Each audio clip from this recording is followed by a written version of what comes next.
Activity 3 में poem दी है, उसे हम पढ़ते हैं। द ब्रेव लिटिल काइट, छोटी बहादुर पतंग। I never can do it, the little kite said. मैं ये कभी नहीं कर सकती हूँ, छोटी पतंग ने कहा। नेवर मतलब कभी नहीं। As he looked at the others high over his head, जब उसने दूसरों को अपने सिर के ऊपर देखा, ऊंचाई पर देखा।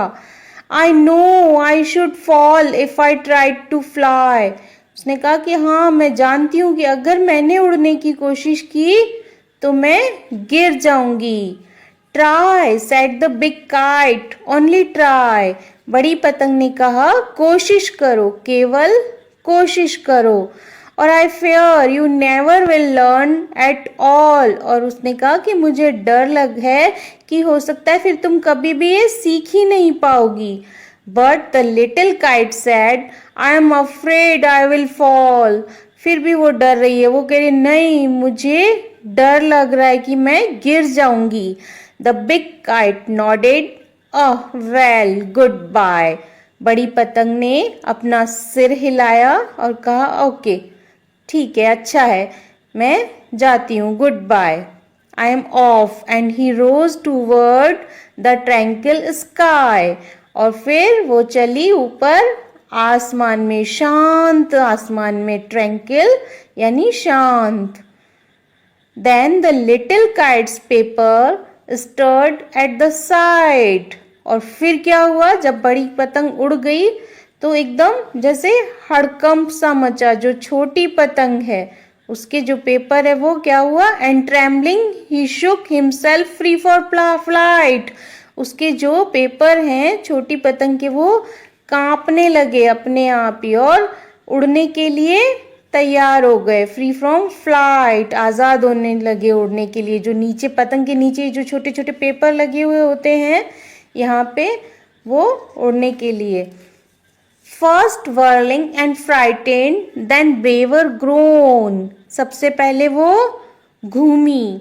वर्लिंग क्या होता है, सर्कुलर मोशन, जो यहाँ पे दे रखा है आपके कीवर्ड्स में भी, गोलाकार गति में कोई चीज जब घूमती है उसे बोलते हैं वर्लिंग। एंड फ्राइटेंड, फिर थोड़ा डरी। देन ब्रेवर ग्रोन, और फिर साहस के साथ उड़ने लगी। Up he rose through the air alone, ऊपर ऊपर, और वो हवा के साथ ऊपर उठने लगी।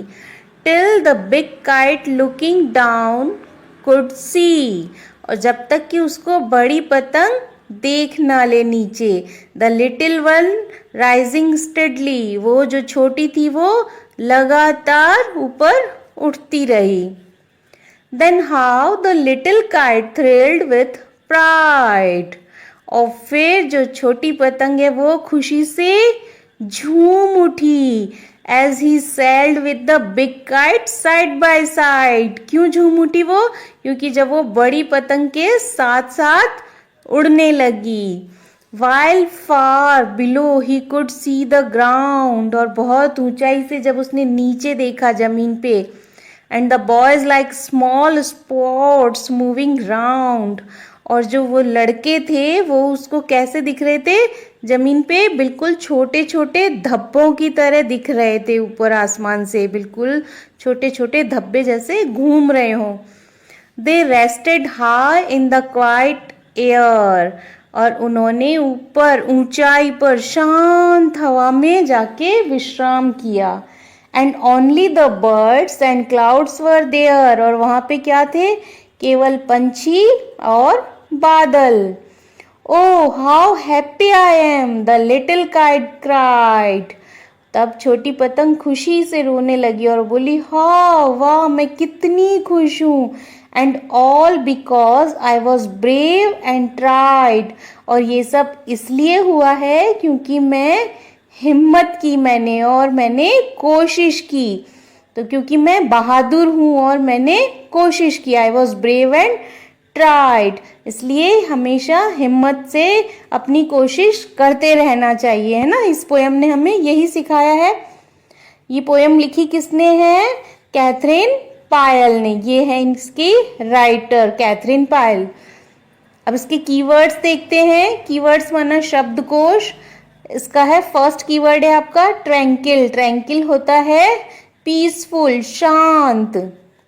स्टर्ड, स्टर्ड होता है मूव्ड, एकदम हड़कंप सा मचाना। यहाँ पे स्टर्ड का मतलब है जिस तरह से इसमें आपके सेंटेंस में है, स्टर्ड एट द साइड का मतलब होता है एक हड़कंप सा मचना। अचानक से उसके जो पन्ने हैं वो जो काइट बनी हुई होती है उसमें नीचे की तरफ ये जो पतले पतले कतरन लगी हुई थी पेपर्स की, एकदम से उड़ने लगे, हड़कंप सा मचा उसमें और वो आसमान में उड़ने के लिए रेडी होने लग गई। ट्रेम्बलिंग होता है शेकिंग, कांपना। वर्लिंग सर्कुलर मोशन में घूमना, मतलब गोलाकार गति में घूमना।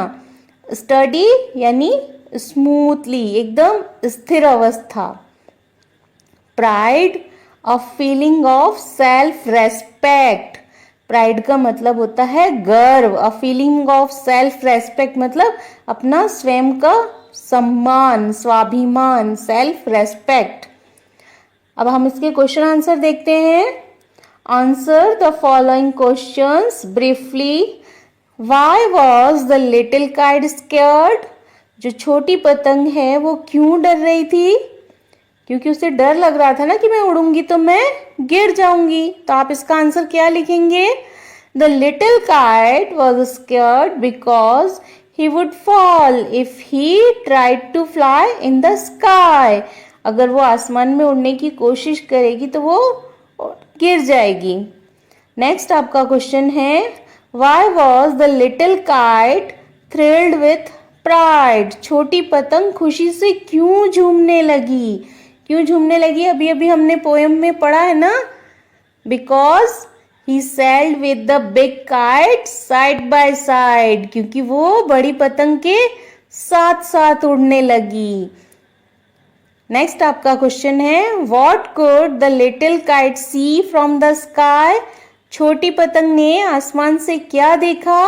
उसने देखा कि जो लड़के हैं वो उसे घूमते हुए छोटे छोटे धब्बों के रूप में नजर आ रहे हैं।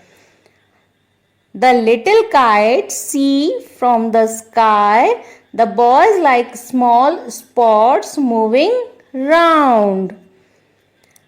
नंबर 4 है आपका imagine you are the little kite. Tell your story in 4-5 sentences. अब आपको ये इमेजिन करना है, आपको ऐसा मान लेना है कि आप एक वो छोटी पतंग हो और आप अपनी स्टोरी लिखेंगे 4 से 5 वाक्यों में। I am a little kite. मैं एक छोटी पतंग हूँ। I am made from colored paper. और मैं रंगीन पेपर से बनाई जाती हूँ। Children and elders make me fly with great passion. बच्चे और बड़े मुझे बहुत मजे से उड़ाते हैं। I enjoy the heights of the sky. When I fly high, children and adults are all happy to see me and I also enjoy. पतंग क्या बोल रही है कि मैं बहुत आनंद लेती हूँ ऊंचाई का जब मैं आसमान में उड़ती हूँ, और जो बच्चे हैं और बड़े हैं वो सभी मुझे उड़ते हुए देखकर बहुत खुश होते हैं और मुझे भी बहुत आनंद आता है।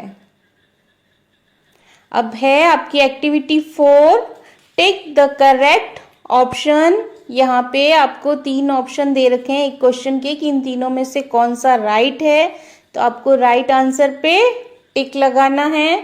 Which lines from the poem tell you that the kite was ready for flight? इसमें से कौन सी लाइन आपको बता रही है कि जो पतंग है वो उड़ने के लिए तैयार है? तो वो हमने अभी पूरी पोएम पढ़ी है ना। Then the little kite's paper stirred at the side. हड़कंप मच गया ना जब उस छोटी पतंग के जो पेपर हैं वो हिलने लगे। First whirling and frightened then braver grown. वो तो बाद की बात है, जब वो उड़ने लगी तो पहले घूमी, फिर डरी और फिर साहस से उड़ी। और as he sailed with the big kite side by side, वो भी हाइट पे पहुंचने के बाद की बात है। तो इसका आंसर आपका ए आएगा। नेक्स्ट आपका क्वेश्चन है, the little kite did not want to fly higher as, जो छोटी पतंग है वो आसमान में क्यों नहीं उड़ना चाह रही थी? क्योंकि it was afraid that it would fall, क्योंकि उसे डर लग रहा था कि वो नीचे गिर जाएगी, उसे गिरने से डर लग रहा था। तो गिरने से जो डरेगा वो कैसे चलेगा? It was afraid of the height, उसे ऊंचाई से डर लग रहा था। It was afraid that others might crash into him, उसे दूसरों से डर लग रहा था कि कोई उससे कट कर देगा, पतंग काटती जाती है, मगर इसका आंसर भी ए आएगा। नेक्स्ट आपका है, the little kite was being encourage bye, किसने उसको प्रोत्साहित किया था छोटी पतंग को? The other kites in the sky, the blue kite, the big kite, जो बड़ी काइट थी द बिग काइट ने उसे एनकरेज किया था, हिम्मत दी थी। तो सी इसका आंसर आएगा। नेक्स्ट है आपकी activity 5, rhyming words add music to the poetry. Example sad और had. Find the other rhyming words and list them below. कोई भी पोएम बनती है तो उसमें जो राइमिंग वर्ड्स होते हैं, हिंदी में जैसे हम बोलते हैं तुकबंदी, मिलते जुलते शब्दों को ऐड करके ही एक पोएम बनती है। तो इसमें कौन कौन से वर्ड हैं इसी तरह के, जैसे कि सैड और हैड हैं, तो उसी तरह से मिलते हुए आपके वर्ड्स हैं फ्लाई और ट्राई, ऑल और फॉल, बाय और sky, sight, flight, grown, alone, pride, side, ground, round, air, there और क्राइड और ट्राइड। ये आपके देखिए, हम हर एक पोएम की लास्ट लाइन में हम देखें इसी तरह के सिमिलर वर्ड हमें ये मिले हैं। नेक्स्ट हम एक्टिविटी पार्ट 2 में करेंगे। अभी आप इसमें ये सारा अच्छे से समझ लें। कुछ भी आपको पूछना हो तो आप मुझे कमेंट बॉक्स में कमेंट कर सकते हैं। वीडियो आपको अच्छा लगा है तो आप वीडियो को लाइक करिए और चैनल को सब्सक्राइब करिए। ओके।